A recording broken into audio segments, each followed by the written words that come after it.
ఒక మగాడి కోసం కొన్ని దమ్మున్న రూల్స్. పాయింట్ నెంబర్ 1, మీ అమ్మా నాన్న ఉన్నంతకాలం వాళ్ళతో మంచిగా ఉండు. వాళ్ళు ఉన్నంతకాలం మనం ఉంటాం, కానీ మనం ఉన్నంతకాలం వాళ్ళు ఉండరు. వాళ్ళు చేసే ప్రతి పనిని యాక్సెప్ట్ చేయకపోయినా పర్లేదు, కానీ వాళ్ళతో గొడవ మాత్రం పెట్టుకో. ముఖ్యంగా వాళ్ళ మీద చేయి చేసుకోవద్దు. వాళ్ళ బ్లెస్సింగ్స్ చాలా గొప్పవి. ఐఎమ్ షూర్ నువ్వు పూజించే దేవుడి కంటే కూడా గొప్పవి. పాయింట్ నెంబర్ 2, ప్రేమించడం కంటే ముందు డబ్బు సంపాదించు. పొటెన్షియల్ ఉన్న పేదవాడిని ఎవరూ ప్రేమించరు, గౌరవించరు. ముందు డబ్బు సంపాదించు. అప్పుడు మాత్రమే నువ్వు కోరుకునే ప్రేమని నీవు నచ్చినట్టు పొందగలవు. పాయింట్ నెంబర్ 3, ఒక అన్పాపులర్ సామెత ఒకటి ఉంది, నీవు ఎక్కని గుర్రానికి మేత వేయకూడదు అని. అలాగే నిన్ను కేర్ చేయని, యాక్సెప్ట్ చేయని అమ్మాయి కోసం నీ డబ్బు, సమయం వృధా చేయ. పాయింట్ నెంబర్ 4, వాగేవాడితో సీక్రెట్స్ చెప్పొద్దు. వాదించేవాడితో ఆర్గ్యూ చేయొద్దు. తెలివైన వాడితో ఇగోకి పోయి పోటీ పడొద్దు. తెగించినోడితో తలపడొద్దు. పాయింట్ నెంబర్ 5, నువ్వు ప్రేమించే అమ్మాయి అయినా సరే, నిన్ను ప్రేమించే అమ్మాయి అయినా సరే, ఆమెతో నీకు పెళ్ళయ్యేంత వరకు లిమిట్స్ లోనే ఉండు. నువ్వు ఎంత చేసినా కొంతమందికి గ్రాటిట్యూడ్ ఉండదు, అందుకే బానిసలా కాదు, రాజులా ఉండు. పాయింట్ నెంబర్ 6,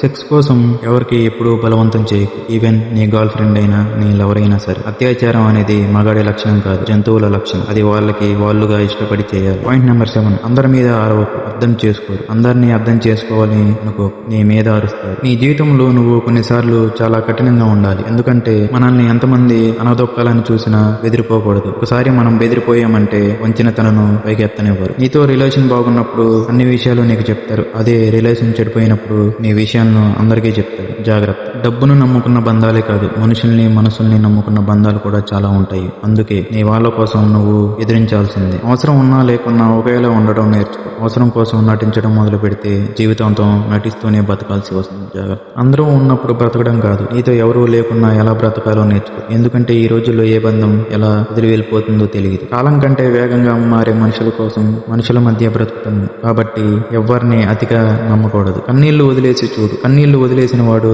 కొంచెం కఠినంగానే ఉంటాడు, ఉండాలి కూడా. అందుకే నీ పని నువ్వు చూసు, నీ లిమిట్స్ లో నువ్వు ఉండు. అంతా మంచి జరుగుతుంది. Thank you.